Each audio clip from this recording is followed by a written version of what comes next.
Development Grant. Oh, hi. There. I didn't realize that it spoke and said something. Yeah, it did say hi. Yeah.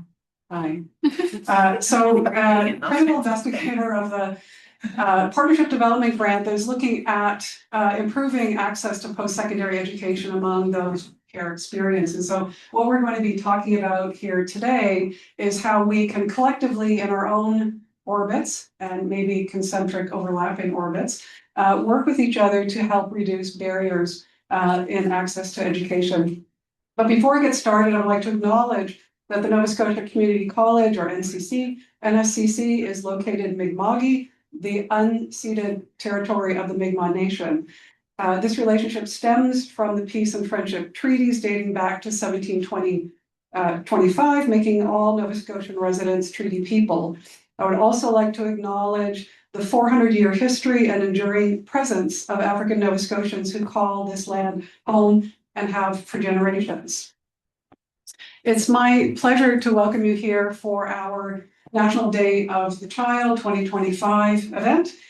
We are going to have a very important conversation today, and the idea is we're going to record this session and then make it available to other folks who weren't able to join us today. And the idea is to hopefully use some of what you've heard here for teaching and learning purposes. So again, this conversation is meant to sort of expand on this issue of access to education for care experienced youth. Before we get going, I also wanted to acknowledge and say thank you to Tyler in particular for partnering with us on this event, to Nova Scotia Community College for welcoming us here today, and to our research team, some of whom are out in the hall, putting together a pop-up exhibit of some of the findings from our SSHRC grant. And I hope that after this session, you'll take a moment to go out in the hall and visit with some of the material that's out there. So thank you for everybody who has made today possible, and a big shout out obviously to our panelists for being here to share their thoughts on care experienced youth. Okay, so I'm going to just say a few words and then we're going to get into it, so you can just for a minute. So given that education is widely regarded as both a key determinant of health and as a human right, the National Day of the Child event is really aimed at understanding issues of access to education for care experienced youth, as I've noted already. And as stated by the United Nations Sustainable Development Goal, in particular, goal number 4, which is about quality education, this requires us all to think of inclusive and equitable quality in the education that we provide and to promote lifelong learning for all, including those of us in this room who have care experience.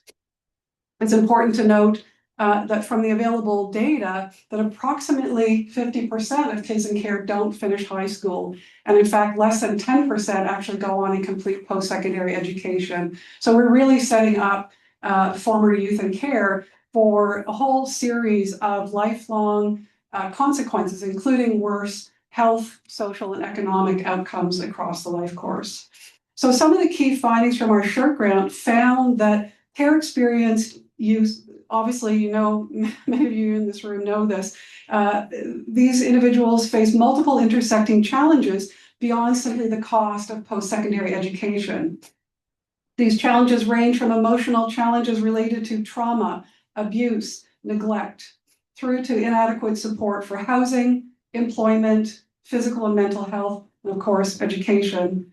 So we're really here to look at how the sort of aging out of care is often exacerbated by things such as a lack of support as compared to those who don't grow up in care or don't have care experience. And as a consequence of this aging out of care, we see that youth face a whole series of systemic discrimination. They face homelessness, they face poverty, self-harm rather, and food insecurity at much higher rates than those who don't have care experience. And these are just a few of the issues that our SSHRC grant touched on.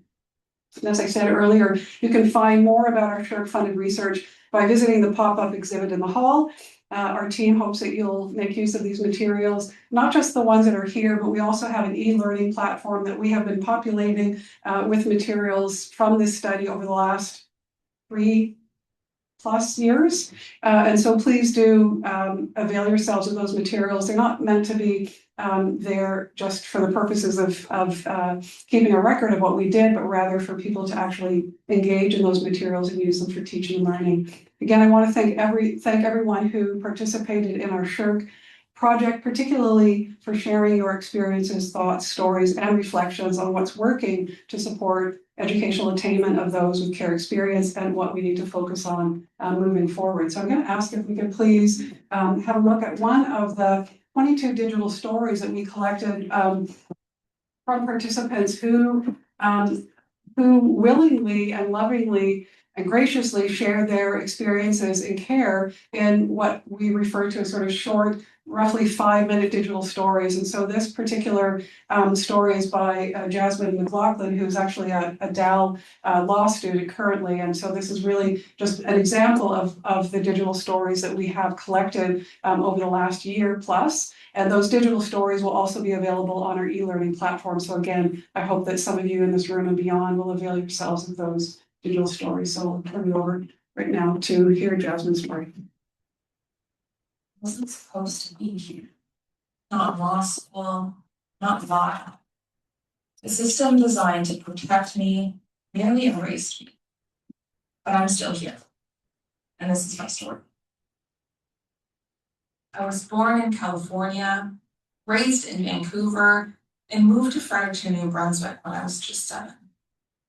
My brother and I grew up in chaos, instability, abuse, and a system that never quite knew what to do with us. Eventually, our family couldn't keep us. We were placed in foster care and later adopted by relatives. But love alone isn't enough to undo trauma. We were placed in a home that wasn't equipped to raise 2 kids who had already seen too much. I was placed in a group home when I was in grade 10. It was not a place for healing, it was a place for holding, until kids aged out, dropped out, or disappeared. Group homes are where the system forgets us. A few weeks later, after being placed in said group home, I randomly ran into one of my former middle school teachers. I told her where I ended up, and without hesitation, she looked me in the eyes and said, "You're not staying. I'm going to help you." She didn't ask questions, she didn't make excuses, she acted. And just days after I signed myself out of care at 16, her and her husband opened their home to me. Not because they had to, but because they believed that I deserved more than a broken system and a locked group home. That moment gave me more than shelter. It gave me safety. It gave me dignity. And it gave me a fighting chance at a future. No child should ever have to rely on a miracle to survive the system. When everything in my life felt chaotic or out of control, I held on to the few things I could count on: sports and school. They gave me structure in the storm. They gave me identity when I felt invisible.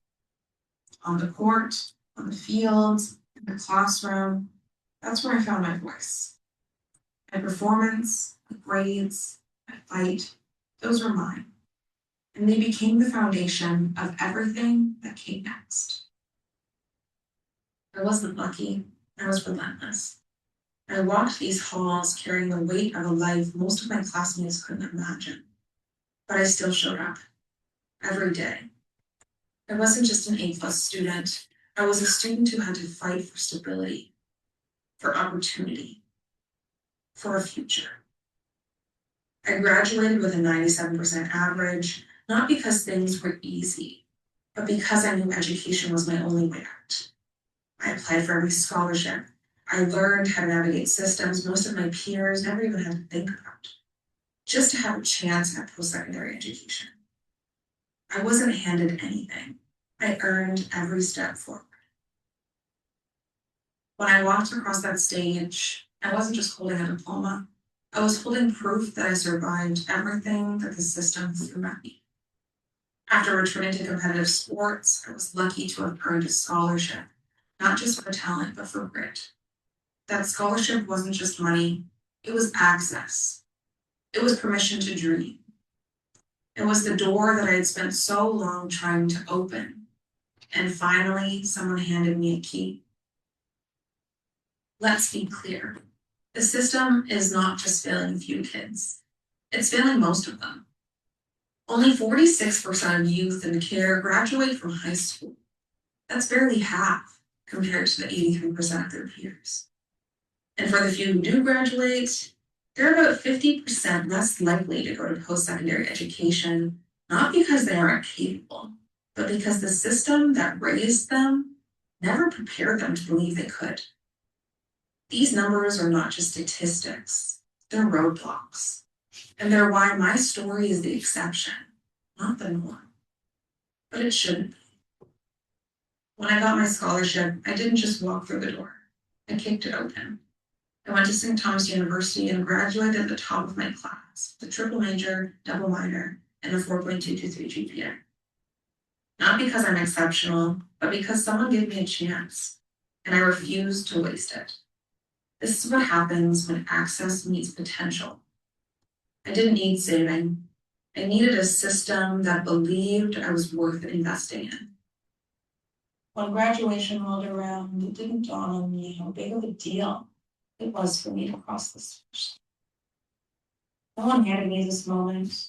There was no safety net, no fallback plan. Just me, holding it all together, pushing forward, even when giving up would have been easy. This degree isn't proof of intelligence. It's proof of survival, of grit, of what's possible when someone like me defies every statistic and still comes out standing. I stayed afloat because of people, not programs. Because of teachers, mentors, coaches, chosen family, and even strangers who opened their homes to me and filled my fridge and reminded me that I mattered. They weren't part of the system. They were the gap fillers, the lifelines, the reason I made it through. I succeeded because community caught me where the system dropped me.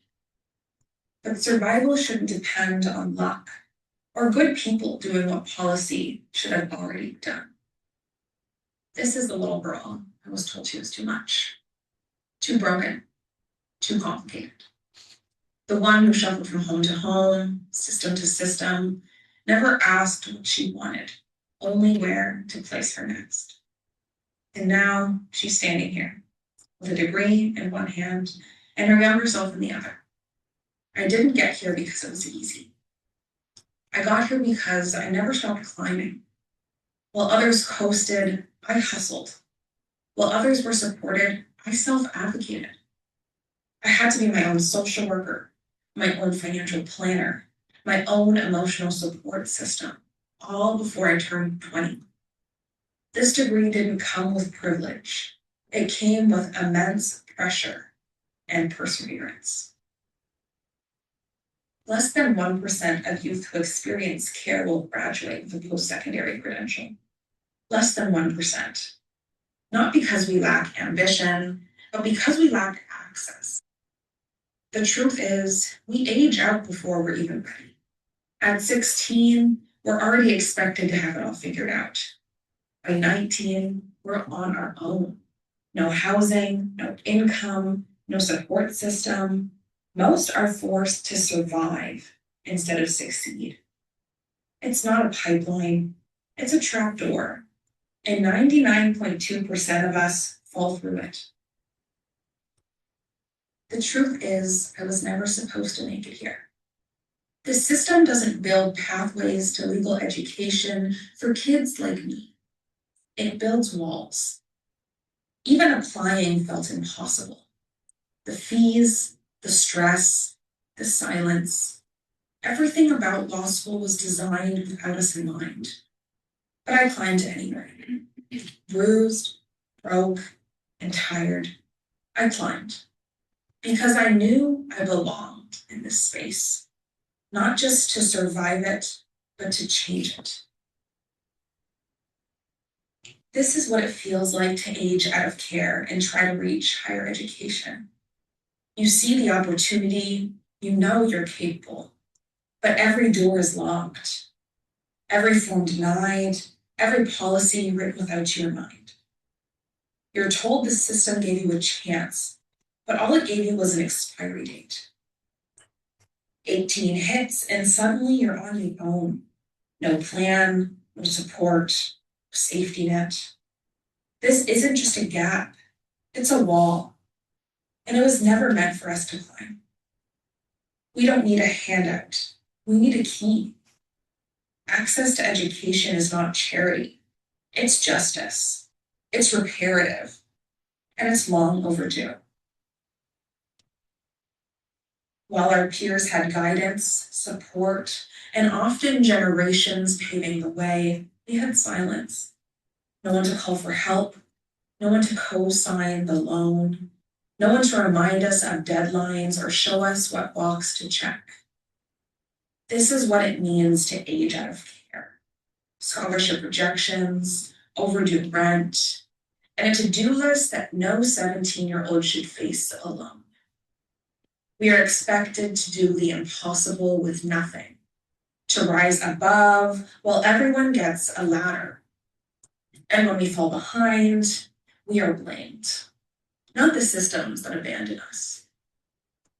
This was never about grit. We've always had grit. This is about equity. And right now, we are failing the very kids we claim to protect. As I continue to rise and beat the odds, my intention is to lift up those who need help. Everything I do is for the kids. When I signed myself out of care at 16, I made a promise that when I had the chance, I'd reach back and help the next kid beat the odds. Today, I'm in law school with the intention of practicing family and child protection law, not just to build a career, to rewrite the system that failed me. I didn't need saving, I needed support, I needed guidance, I needed a roadmap. So I created a resource that I wish I had when I was in care. A youth rights guide, written for kids in care, now being placed in every group home across New Brunswick.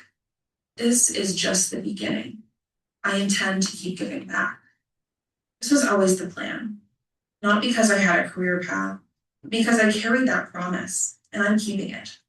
For every kid who is still in the dark, and still waiting for someone to show up. This little girl didn't need saving. She needed someone to believe in her. She needed a warm home, a safe adult, a fighting chance. And while the world kept turning, she kept holding on. I was that little girl, and I beat the odds. But I shouldn't have had to do it. Access to education shouldn't be a miracle. It should be a guarantee. Kids in care deserve more than survival. They deserve a future. So here's my call to you. Don't just clap for our resilience. Fund it, support it, and protect it. Because when we are given even a fraction of what our peers take for granted, we don't just rise, we soar.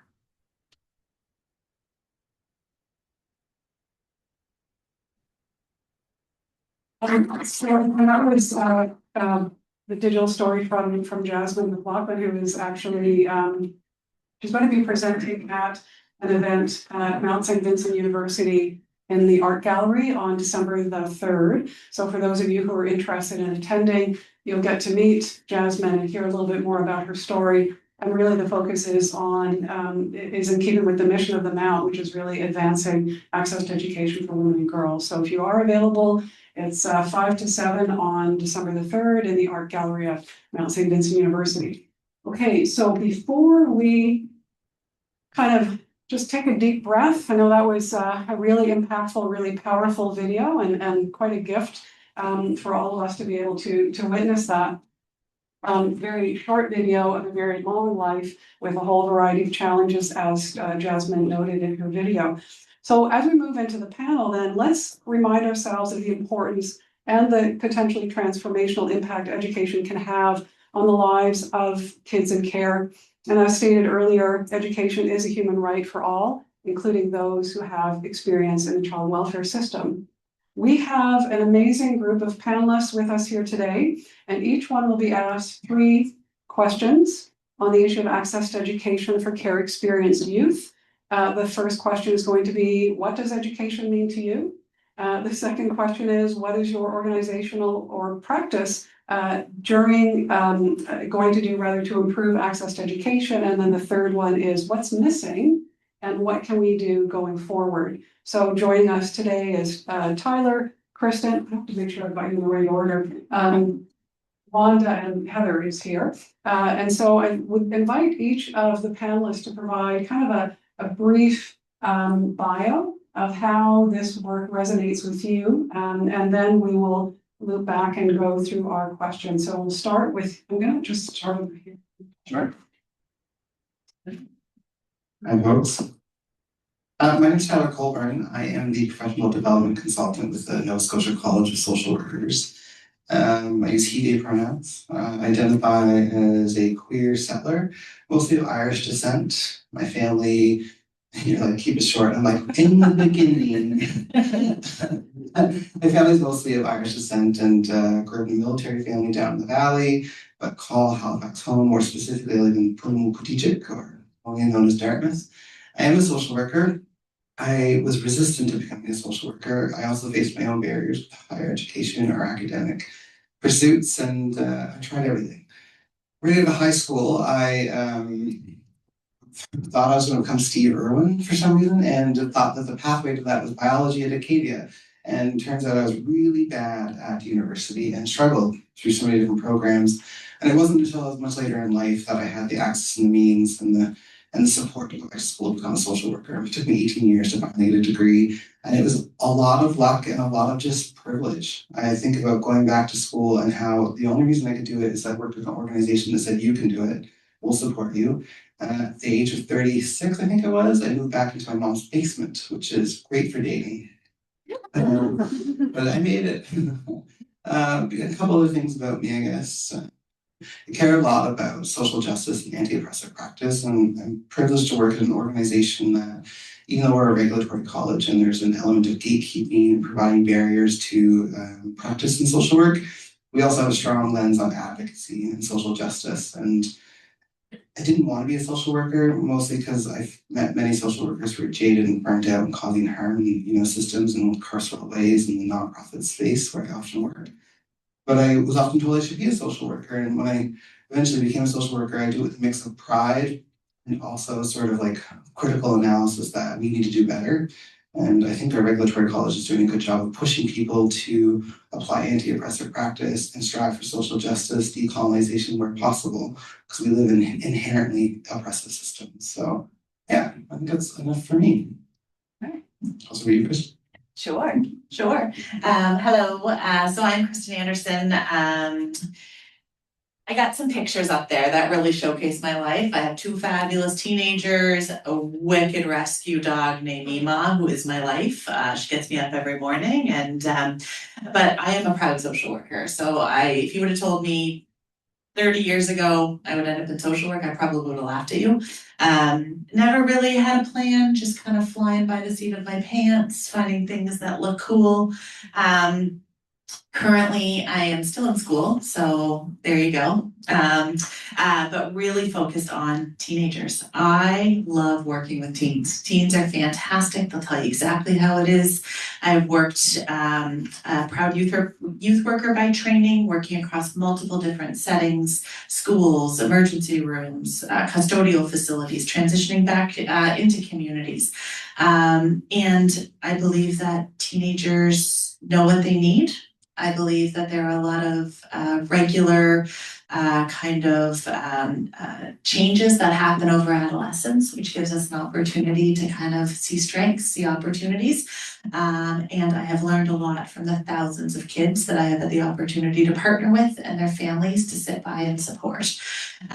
So my history with this work really starts as being a social worker that started calling universities and saying, hey, I think we should do more for children and youth in care, and how this fits with strategic planning, your commitments to equity, diversion, and inclusion, and really talking about, okay, how can we partner, find your champions, find your people, and really move some things forward. So thank you for being here. Thank you for taking your time, and thanks for everybody around me, because I'm a firm believer that many hands make light work, and we have the opportunity to do more for that little girl on the bike.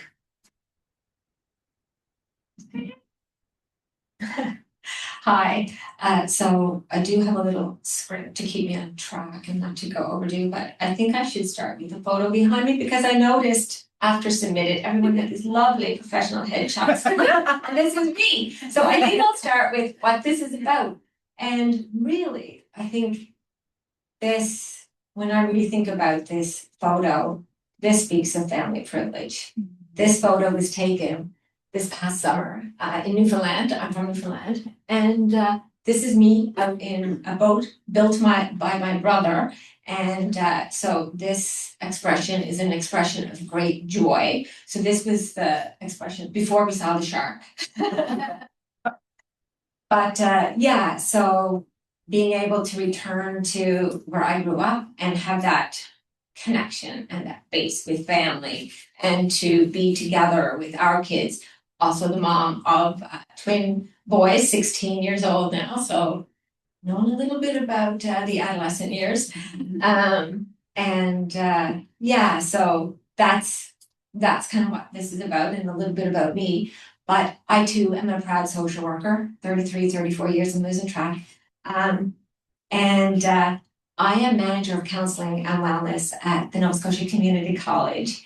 And I have the privilege of providing clinical supervision and leadership to an amazing group of counselors, 15 throughout the province. Hi, some of you are here. In collaboration with many others, I do exciting things like develop policy, lead implementation of our mental wellness strategy, our student wellness champion program, our health promotion and harm reduction approach to substance use. My early career was rooted in child protection, foster care, and youth corrections. I worked with adults involved in the criminal justice system, as well as spent time as a clinical therapist and supervisor in an adolescent treatment program. These experiences shaped my understanding of trauma, resilience, and long-term impact of environments that either limit or unlock a young person's potential. Because of this history, the matter of creating real and meaningful pathways to education for care experienced youth remains very close to my heart.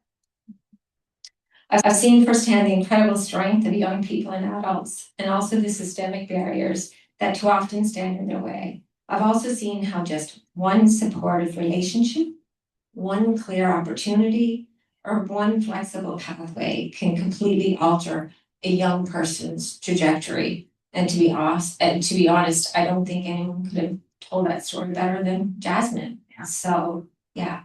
So thank you for being here, for your interest. It's a privilege for me to share the stage with these wonderful colleagues.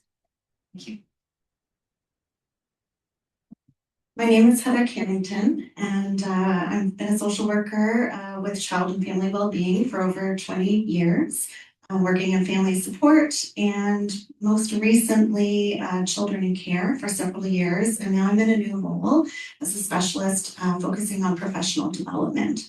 I'm so very honored to be here today to be included in the discussion, access to education for youth with care experience. It is such an important topic.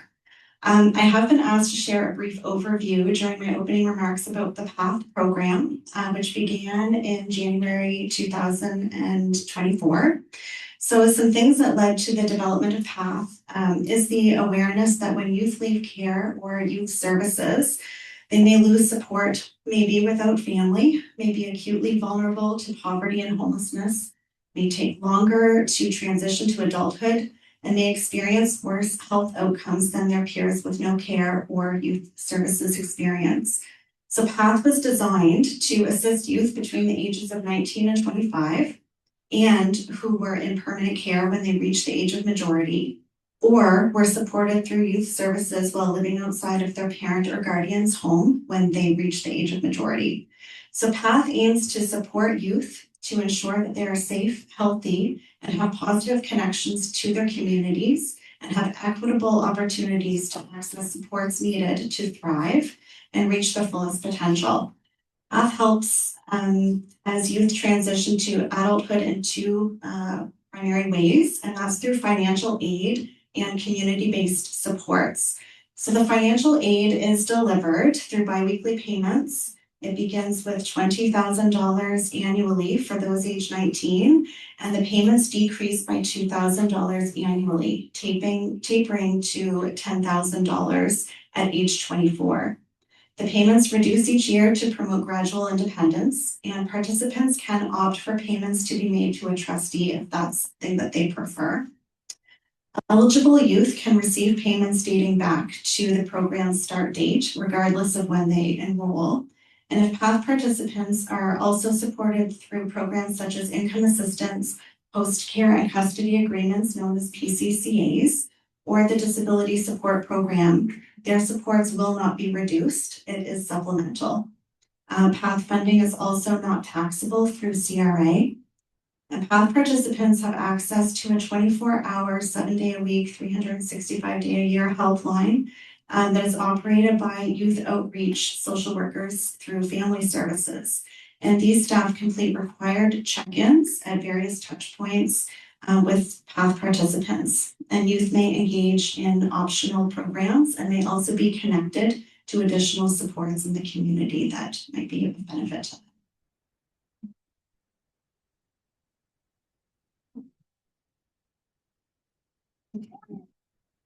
We do have another one. It's much more fun. There's a okay. So thank you very much to each one of our panelists for sort of providing a brief bio and sort of situating your work relative to the issue of access to care. We're going to get back to our three questions. So I just okay. Can I just say that as somebody with care experience, not in this province, but in Ontario, no one ever had, and this was like, okay, I'll admit it was a million years ago, but I don't recall anybody having conversations about programs such as PATH, right? So I just want to say big shout out to Nova Scotia for offering the PATH program. And it's not just the money bit, but it's also the connection to family services and other people who can help. And as we heard in Jasmine's video, having one trusted adult in your life can be absolutely the most important lifeline. So for sure, waiving the cost of tuition or providing some financial stability is obviously important for a whole variety of reasons. But actually having that person within a complex system that for most people are not, and this is not just about the child welfare system, this is about pick a system and figure out your area of frustration. So whether it's healthcare systems or education systems or whatever it is, so making things as accessible through the PATH program as possible, I think is a really important thing. So that's just my 50 cents on it. So thank you for saying that. So we're going to get back into the meat and potatoes. I'm actually quite hungry. Is anybody else here? There's food outside. So your gift for staying is that you can enjoy some food and then see the lovely pop-up exhibit that our NASCAD design students, Kate and Greer, have put together out there. So thank you, and Stacey as well. Thank you for that. Okay, so question one, are we okay just kind of going around this? Okay, you can change it up if you wish. You can pass it on to the next person if you wish. So the first question is, what does education mean to you? And you can pick your journey on this question, but keeping in mind that the focus is really on barriers and access to education. Thanks. Learning is the most human thing in the world. Like, we are born and we start to learn right away, and hopefully we learn until the day we die. And then we start to layer in all these barriers and like institutions and policies and dominant ways of seeing the world on top of it. And I guess I dream of a world where education is free, where students, don't have to go through programs like student loans, or that people in care don't have to go through PATH. I'm so grateful PATH exists. But I don't dream of that world. I dream of the world where education is sort of tied to liberation, that people have access to it without any barriers, and it's offered to everyone. And we're not there. And so we're in this paradoxical situation that we're dreaming of this better world, but we're in the one that we currently live in. And so when I think about what is the current context and how do we talk about access to education, I think about those barriers and I think about them through an anti-oppressive lens. And so what are the systems, what are the ideologies, what are the ways we relate to each other that keep us from accessing education? Myself, I talked about my own barriers and I come from a fairly privileged context. And I was allowed to try out a million different programs. At one point I wanted to be a captain on a ship. So I did nautical science and then I discovered quickly that I get seasick. And then, I wanted to be a biologist, as I said earlier, and I wanted to do English and I wanted to do all these different things. And I was given the ability to go try. And so that was without too much risk. I had to take student loans and I paid those off, thankfully, 20 years later. But I was allowed to try things. And I think about people who are in the care system and the perfection that they have to uphold. How they have to be the ideal, pure person to be able to access a lot of these programs or engage in ways that allow them to be seen as not just someone who has a deficit or is experiencing or embodying those barriers, but as a whole person with agency and hopes and dreams. And so when I think about access to education, I think about all those barriers and how people are held back from becoming who they deserve to be for many different reasons. And I think of education as a human right. I think it is something that is inherently, should be allowed to everyone. So yeah, I have some other notes here, but I just really, want to prioritize, this line from Jasmine. She said in that video, we deserve systems that believe we are worth investing in.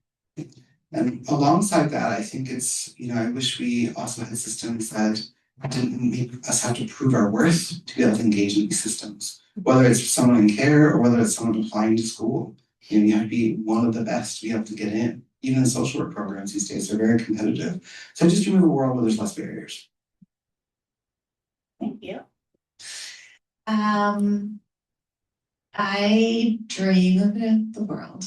And with regards to education, I was just going off in like a musical interlude in my anybody who loves musicals, that's where I was going to.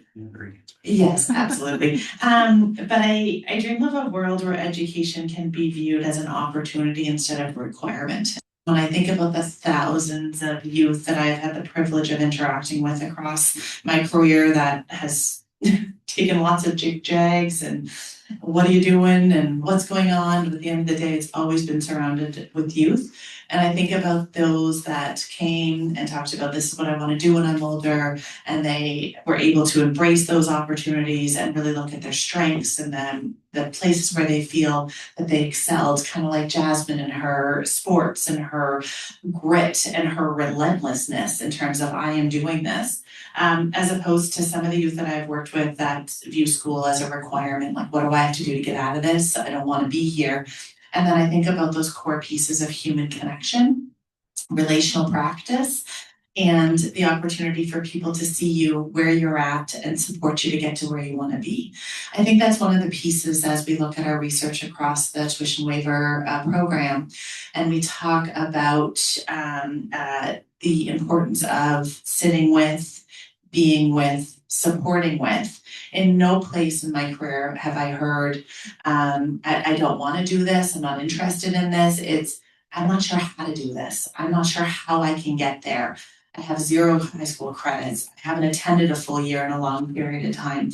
And it becomes that road, that access, and who is staying with to be able to support. I also, just Tyler, even you speaking about the opportunity to screw up and try again and do these different pieces. These are kids. And when we look at developmental pathways, they're actually what they're supposed to be doing. And how are we sitting with supporting and encouraging different opportunities and explorations of who we are and what brings you joy. And then being able to sit with, support, and provide that ticket to ride. Sorry for anybody who's gonna have an earworm from that as well. But in terms of, okay, this is where you're at, there's your ticket, let's roll, instead of having to jump on trains or sneak on trains or really just feel like you're not even welcome into the station to get there. And so it's really about this opportunity of strength-based supportive conversations and being and sitting with. That was nothing that I wrote down, but For Kristen Patch. So my response to what access to education means to me. I think access begins with letting care experienced youth know there is a door for them and that they will be welcomed and supported when they walk through it. It means creating conditions where education feels possible, safe, and worthy of their trust, especially for those who have experienced instability and trauma. True access is not just admission, it's about belonging. It's about entering a learning environment where students feel safe, understood, and valued. So trauma-informed approaches are essential. You'll hear me make reference to trauma-informed approach many times. Many care experienced students have navigated inconsistent support, transitions, or systemic challenges. For example, something as simple as a student missing a deadline may not reflect disengagement, but survival priorities. Trauma-informed staff respond with curiosity, flexibility, and support, not punitive assumptions. Access includes removing both financial and social barriers such as stigma, isolation, and limited adult supports. For students who did not complete high school, access also means informing them about the NSCC Adult Learning Program, offering a supportive path to a grade 12 credential and beyond. Care experienced youth are not a single group. Their identities often intersect with disability, mental health challenges, to us LGBTQIA+ identity, racism, and poverty. Understanding intersectionality helps us design supports that match the real complexity of their lives. NSCC believes education can transform Nova Scotia one learner at a time. Access, in that sense, is dignity, opportunity, and the belief that every learner has tremendous potential, including and especially those who have faced the greatest barriers.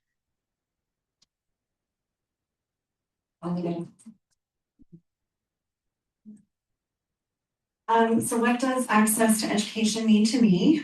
Quite simply, access to education is a right, it's not a privilege. During my time with the Children in Care program, supporting young people with their educational goals was a key area of focus and a central part of ongoing planning. And sometimes we would have lots of success with that, and sometimes not so much.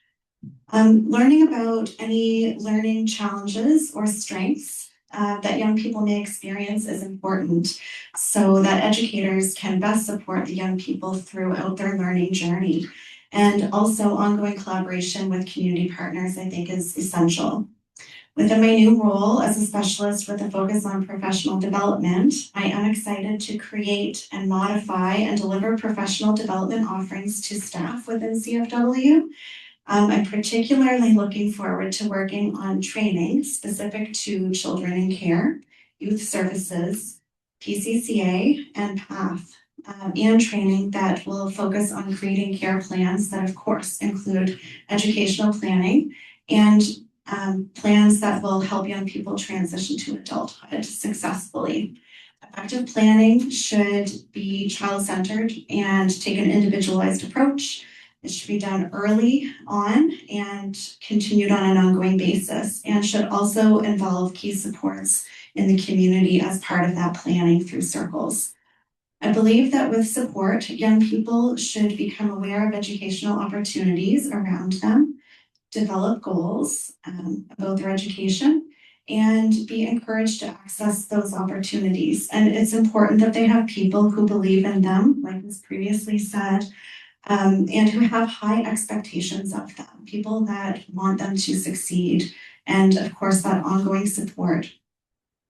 Accessing education should be based on one's own readiness, and learning is not always linear, so it doesn't just go step by step, and people can learn and grow and develop at their own pace.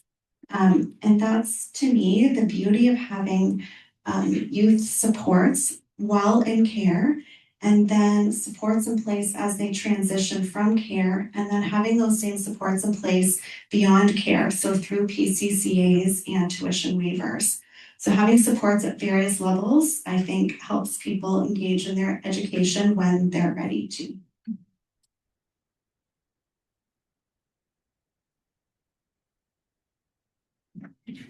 Thank you. Thanks very much for your answers to that first question. If we can move on then to the second one, which some of you, well, all of you actually have already kind of mentioned this in your previous answers, but specifically, what is your organization or practice doing to improve access to education? I just love that we keep staring at the microphone on the table. It's a centerpiece. So I work for the Nova Scotia College of Social Workers, as I said earlier, and for those who aren't familiar, that's the regulatory body. So we oversee social workers in the province of Nova Scotia. And so I said to some folks earlier that I have a bit of a paradoxical relationship with that because I'm an abolitionist. I want to believe that these systems get dismantled and we move towards that visionary future, probably not in my lifetime, probably many generations from now. And it's the system we currently have. So with our college, we have a mandate as social workers to strive for social justice. It's embedded into our code of ethics. And so that's where I would start. All social workers in this province have to attest and subscribe to our new code of ethics that were just released this year and are being applied next year. And in them, there's really strong standards, values, and principles around social justice, anti-oppressive practice, truth and reconciliation. And it's only as good as they are applied. And we live in a very complex world with many complex systems and institutions. And so the college is really striving to raise the knowledge, skills, and values of social workers across the province. We have so many wonderful social workers. We have about 3,000 in the province of Nova Scotia. We're the largest body of mental health professionals in the province. And my biggest hope is that all social workers would not just live into the code of values, code of ethics and standards of practice at work, but also take them home. You can't be anti-racist at work and then racist at home. So how do you apply those principles and values along with your own personal principles and values and the ways that you engage relationally and the ways that you take action? I think all social workers should be applying an anti-oppressive practice and lens in everything that they do. And it's hard. We live in oppressive systems, so you can't disentangle yourselves from them. But the code of ethics, I think, and the new ones in particular, are really good in striving for social justice and supporting social workers to be more ethical and socially just in their practice. We're also implementing things like the Safer Social Work Framework, which even deepens, or I guess broadens our approach to social justice by saying, this is what it looks like when we're having safer social work practice, or supporting youth in care, or supporting people in community, and we're removing barriers from that lens of social justice. And I think the one thing I'm reconciling with right now is you mentioned the ALP program. And I used to work with the ALP program, a nonprofit, and that's actually where I was supporting become a social worker for a really lovely organization here in Dartmouth. And one of the things that is coming up to me right now is that so many of our systems and programs live in isolation. And they're very focused on outcomes, not relationality and community. And so with the ALP program that I was connected to, at level 1, we had a lot of students who were learning to read and write. And that was people who were, 19 years old, and that was people who were well into their 60s. And the program was based on the assumption that they would graduate, that they would become employable. And some of these folks faced so many intellectual disability barriers, it was very unlikely that they would graduate in the way that we think they would graduate. But because they weren't moving through the program, they would lose their spot. And so we think about these programs and services, how are they supporting community and how are they supporting just existence in this complex world? And I think for social workers, we really need to be, what am I trying to say? We need to be seeing our work as a part of entangled systems and just trying to do a better job of connecting these things, building relationships, and just going above and beyond. Hope that makes sense. I was with you. Okay. I was with you. So I have the ultimate privilege of working in integrated service delivery. So Schools Plus Integrated Services was created, unfortunately, out of the tragedy of Teresa McAvoy and the Nunn Commission. Really focused on silos, and there's lots of services out there, but how are we connecting together? And I find it especially powerful today when we talk about National Day of the Child and how integrated service delivery really looks at how we can support kids at the center of their program, students and families, and then wrap around them in that integrated way. And so our program really identifies gaps to students' academic success and really tries to identify and support them in a holistic manner, utilizing collaborative service plans and conversations between communities and education, and really bringing those strong social justice skills that Tyler was referring to, and really trying to help students and families meet their academic and their goals in life. And so I think about the phenomenal social workers that are working across communities in Schools Plus, that are meeting students where they're at, connecting in drive-throughs or sitting on picnic tables, and finding tutors that may not be actual tutors, but the kids have a relationship and we're figuring out across the time, and really sitting with families as they're dealing with incredibly high rates of poverty, economic exclusion for students. We see that most in middle schools, where students feel like they might not belong in these settings, and really trying to figure out how we can all work together to see students for their strengths, their beauties, and really support them to get to where they want to be next. And so integrated service delivery is really about wrapping around and working with our partners, and really trying to see what little piece each of us can do, instead of saying, this isn't me, this isn't me, this isn't me. And I'm really grateful for Robert Wright, who is like one of my true social work crushes in the world, because he talks about how systems weren't designed to support each other, people support each other. And so how are we finding these champions? How are we finding our people to be able to say, oh, I'm really struggling right now. Tyler, can you do this? I can do this. Who can do this? And then really seeing what that looks like across community, and across we look at kind of healing and support in incredibly difficult times.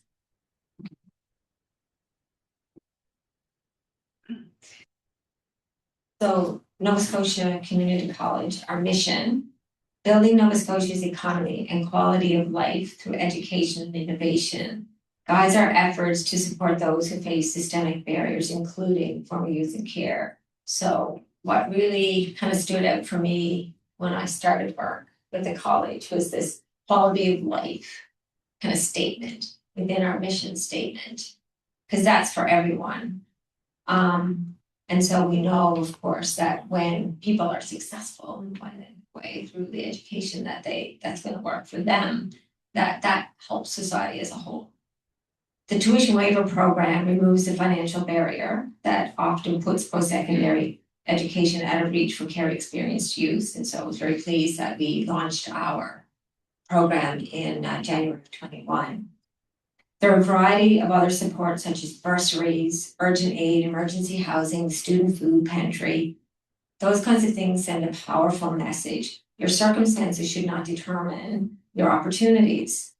We offer strong student-centered, you use the word wraparound.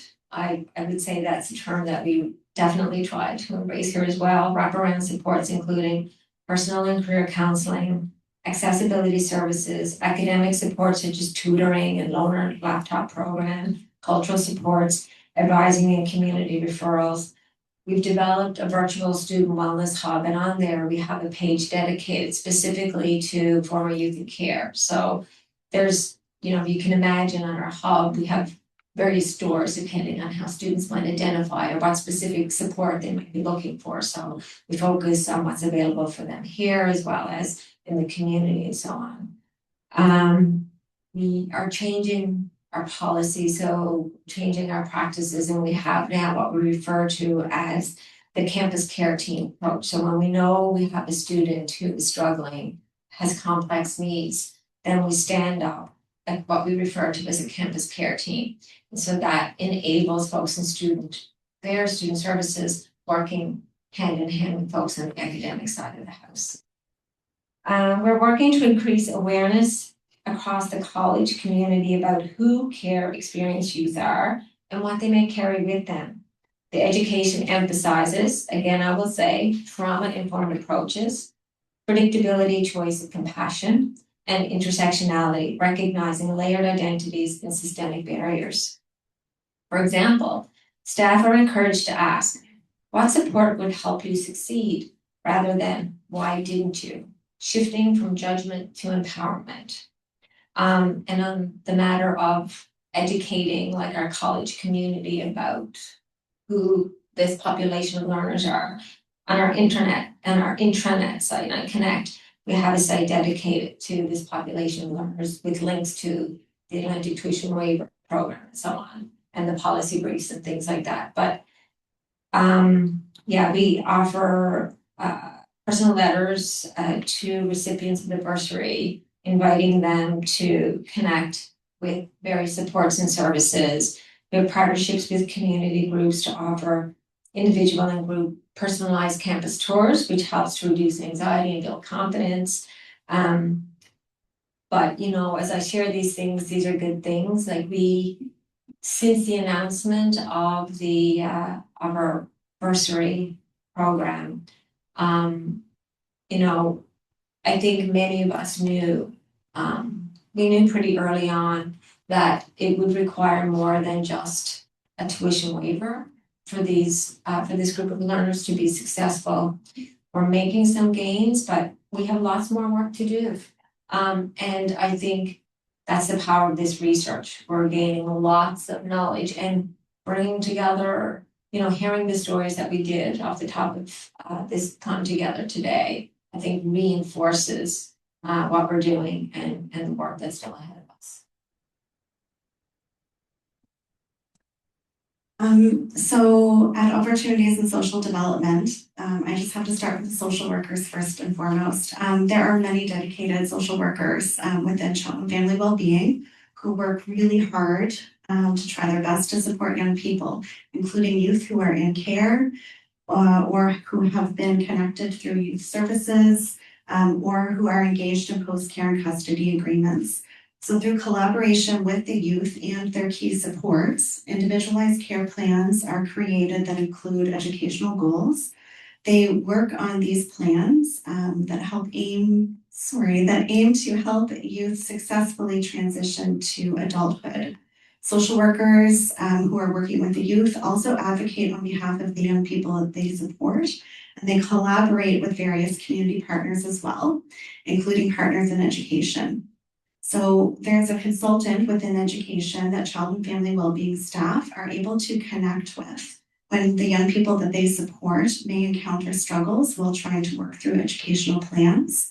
So the consultant helps problem solve and assists with inclusion support. Also, I understand that there has been improved data sharing agreements recently between Department of Education and OSD. So this collaboration aims to improve educational outcomes for children and youth in care. There's been a recent update to our internal policies and procedures, which now allows PCCAs to be extended by 1 year, meaning that they now go up to the age of 25. Which is also in line with the age range for PATH. So through PCCAs, youth with care experience can work toward their educational goals, whether that is completing a high school diploma, program at college, degree at university, or obtaining a trade. And sometimes they can create their own individualized learning plans as well. PCCAs cover educational expenses, monthly independent living costs in the amount of $18.90 a month, and other supports that may be beneficial to them, such as counseling or specific healthcare needs. PCCAs involve individualized plans that are flexible and aim to be supportive. And young people engage in PCCAs, the young people who do engage in PCCAs are also able to receive PATH, so it's supplemental, it's not one or the other. OSD is also very supportive of tuition waivers, and the disclosure program at OSD helps ensure that youth with care experience who reach out and connect with them for tuition waiver eligibility confirmation, but who may be eligible for a PCCA, are then informed about and connected to PCCAs instead. And this then frees up spaces for those who may be eligible for tuition waivers, but not PCCAs due to their age.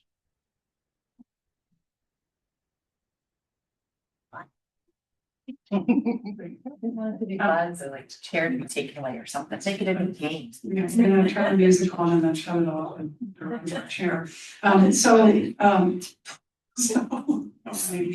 Okay, so the other thing I just wanted to mention, this is just a follow-up on something I heard Heather say, is that so data sharing improvements is important, and I'll just tell you this fun fact that we have very limited I'm gonna say, not great data on the care experiences of youth aging out of care. So in other words, we don't have a good cross-reference between economic outcomes, educational outcomes, et cetera. We have an aggregate of data nationally that will tell us essentially that the outcomes for care experience folks are worse than those without care experience. But the reality is we have no legislative requirement to loop provincial data from kids in care to the federal, like to Statistics Canada. So for example, if you were doing a project for school or what have you, you wanted to actually look at how do the provinces and territories differ in terms of, for example, Nova Scotia has PATH, doesn't mean that everybody else in Canada has PATH. So it's really important to think about this data sharing bit, and I'm actually surprised that Kristen Anderson hasn't said something about that, but I think she will. So, and so I just wanted to move us on to our final question, which is, the what's missing. So that was my little pitch. That's what's missing is a lack of comprehensive national data on the health, economic, and social outcomes for care experience youth in Canada. And so I'm going to turn it over to you, Tyler, to tell us what you think is missing and what we can do about it.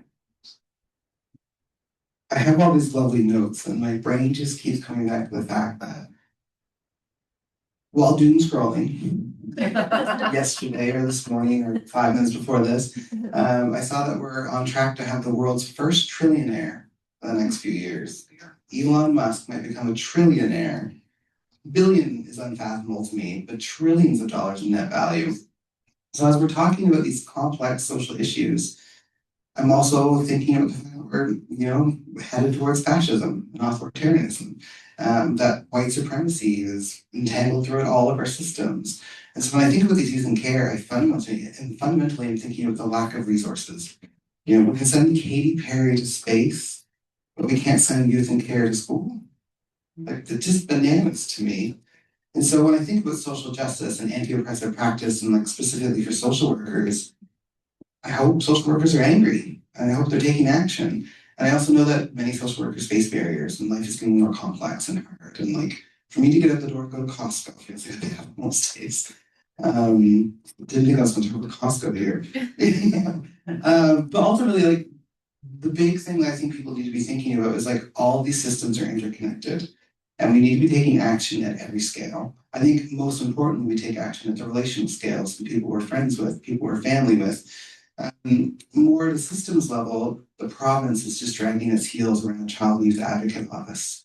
There's no independent body that can support or investigate systemic issues for youth. We do a lot of advocacy at the College of Social Workers, which is grounded in providing and delivering of safer social work practices.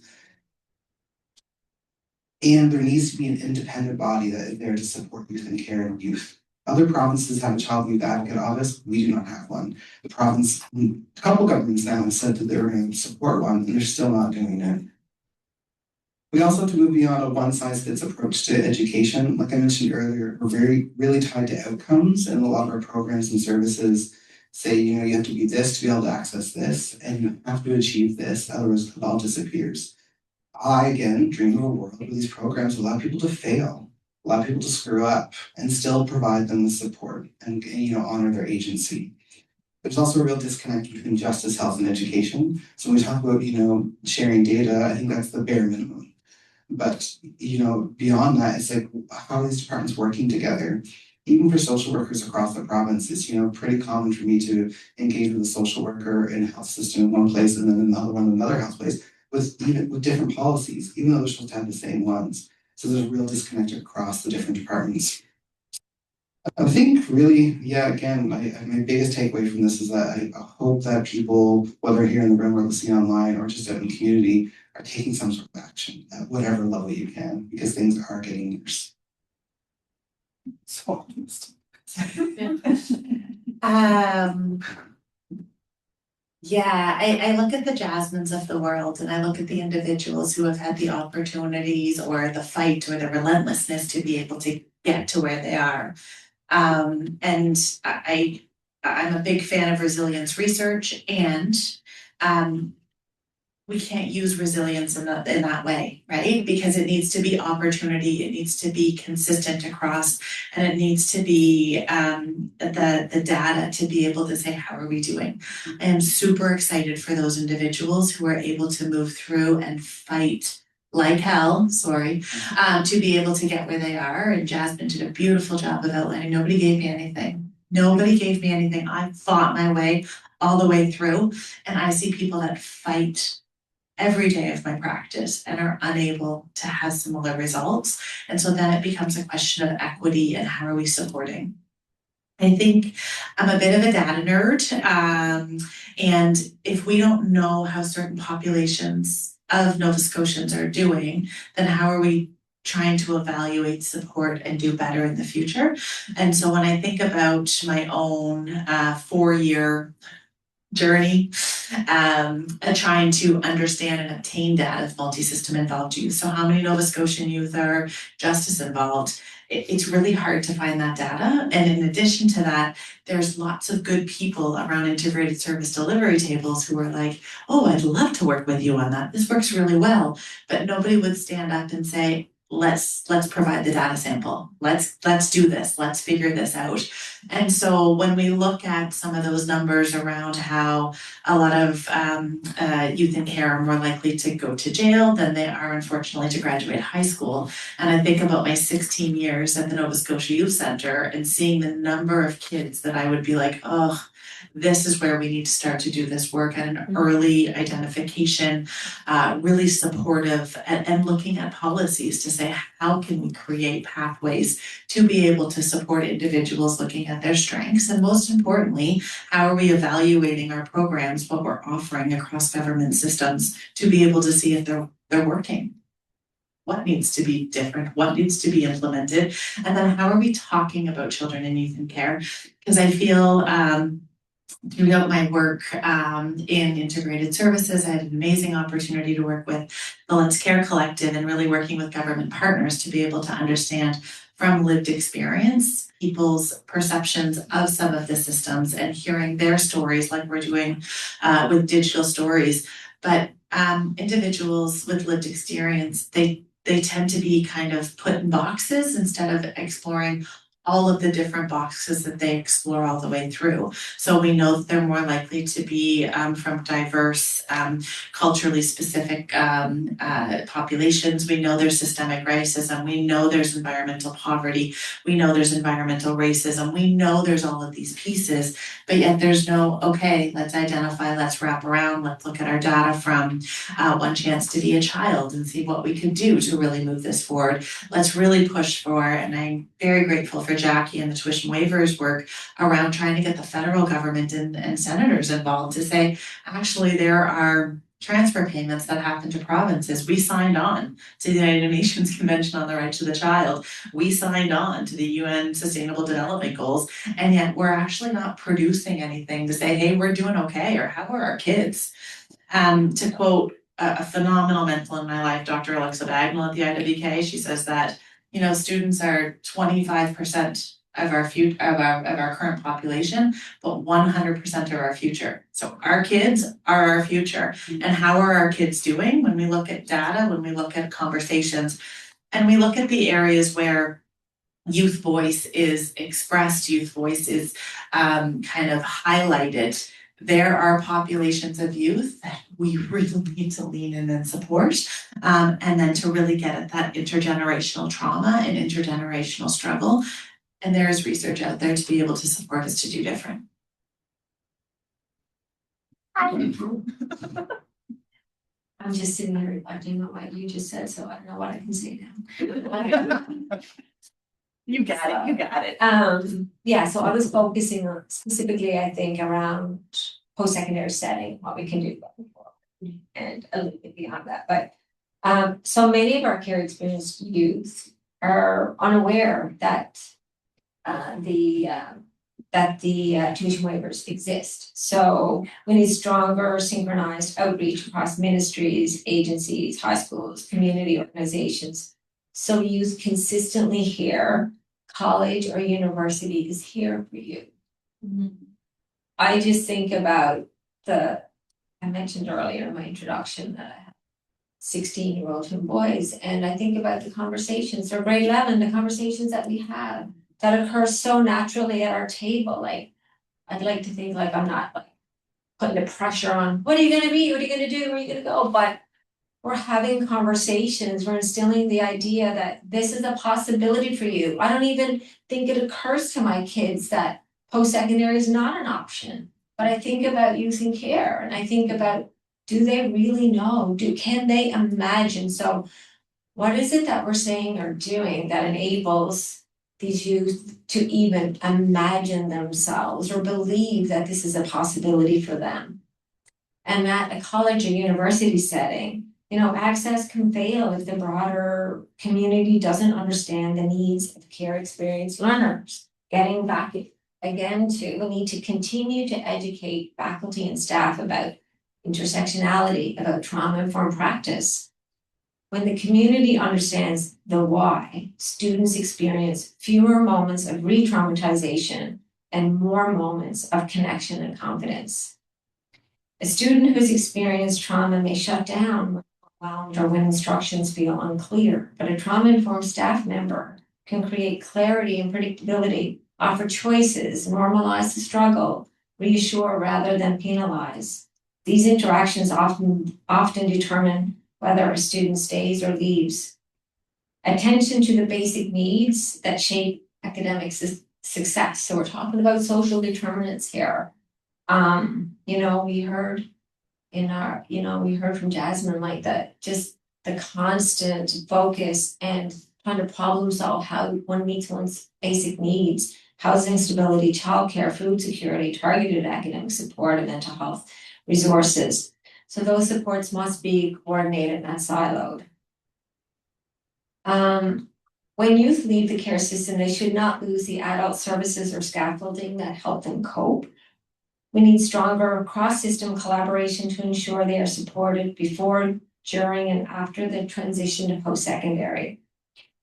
Going forward, we should continue to build intentional communities of support among tuition waiver recipients, peer connection opportunities to lead, as is the intent of the Atlantic Tuition Waiver Program.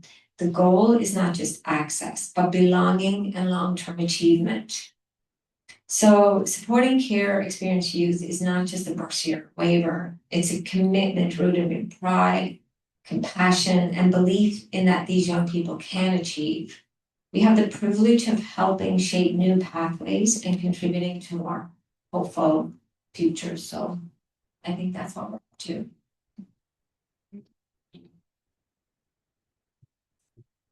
So to touch on PATH again, PATH is still relatively new, and overall it has been quite successful and has been life-changing for many participants, and it certainly has been making the transition to adulthood go more smoothly for many folks. It did have a rapid rollout though, and there were some bumps along the way. There have been ongoing modifications and improvements throughout, and there has been a process in place to evaluate the outcomes and the effectiveness of PATH. So we are currently reviewing PATH feedback now, and we'll be making recommendations on how to further improve PATH for both current and future participants. Although there will need to be some additional tweaks and improvements, the vast majority of youth surveyed indicated that PATH either met or exceeded their expectations and helped with food security, health and well-being, housing security, and financial security. We also know that young people in care who are moved outside of their community may be at risk of school attendance issues or may need to change schools, which can be so disruptive. We know that group care can be challenging for many young people and may impact some youth's ability to be successful with education as well. And attendance and stability are key to a strong educational foundation. So the Mockingbird model of foster care, which is still relatively new, it has been helpful with decreasing the movement of youth to different communities, as there's built-in support through the network of constellations of foster families that may help keep youth in the same community if they do need to move. And it can keep them hopefully within the same constellation. And also efforts are being made for children in care to live in more family type settings rather than group care. Efforts that help keep young people in their communities will hopefully in turn help support attendance and lead to fewer disruptions to their educational experience. Also, we have a relatively new child and family well-being practice framework, and along with updated policies and procedures that includes more of a focus on community collaboration, prevention, and child-centered planning. So I am hopeful to see how things within child and family well-being continue to improve over time with things like the new framework, Mockingbird, and PATH. Wow, okay. Super, thanks everybody for that. I wondered if there were any questions from the audience. We're slowly running out of time, but if there are pressing questions, please feel free to ask your question. And if there are no questions, we encourage you to come and visit the pop-up exhibit out in the hallway. There's food there, etc. I wanted to say I have lots of notes from your talk, so I had lots of questions for you, but we're slightly over time. So I just wanted to say in closing, thank you everybody for being here. Thank you to our panelists for their thoughts, ideas, and actions on the issue of access to education for care experienced youth in Nova Scotia. We do have a small token of appreciation for you somewhere, which will find its way to you in a minute. And one of the things included in your packet is an SDG pin. And so I hope that you'll wear your SDG pin, and I hope that some random person that you don't know will say, what is that? And you can talk to them about SDG number 4 as an example. So to wrap it up, I want to acknowledge the efforts being made in Nova Scotia and nationally, as we heard today. But at the same time, understanding the need to fulfill our obligations under the UN rights of the child, as defined under the Convention of the Rights of the Child. As we all know, the rights of the child fall under 3 categories: the provision, including the provision of the right to access education, healthcare, and the standard of living; protection, which is protection from abuse, exploitation, and war; and number 3, participation. So the right to have their views expressed and considered. So I think that's an important piece for us to consider. So under Sustainable Development Goals, particularly number 4, I would argue, and I think we've heard here from our panelists, that we need to collaborate and work collectively to sustain efforts that are happening. And to the point about, do we have the data to suggest that what we're doing is the right thing, is important to pause and take stock of, is this taking us in the right direction? So we know that the needs and realities of care experienced youth are complex. They are a challenge here in Nova Scotia, and I would say nationally, and I think we can all lean in and do more hard work and see what are some promising practices happening elsewhere in the country and think about how to emulate those. So I would just like to invite you again to stay. Please eat food. There is food. Please, and if you don't want to eat it now, you might want it later, so take some with you. And then I just wanted to say thank you to our team behind the scenes who are all here. Big round of applause for all of you. So thank you, Caitlin, thank you, Kate, thank you, Greer, thank you, Stacy, and thank you to you wonderful panelists. Big shout out and thank you to Nova Scotia Community College for partnering with us on this important Day of the Child 2025, and for hosting us in this really beautiful space. And thank you, Tyler, for all the magical things you've done in partnership to make this event happen as well. Thank you, everybody. Please stay and have a chat with people if you have time. Ask the design students really hard questions if you see something anomalous out in the hallway. And thanks again, everybody. Thank you very much. Take care.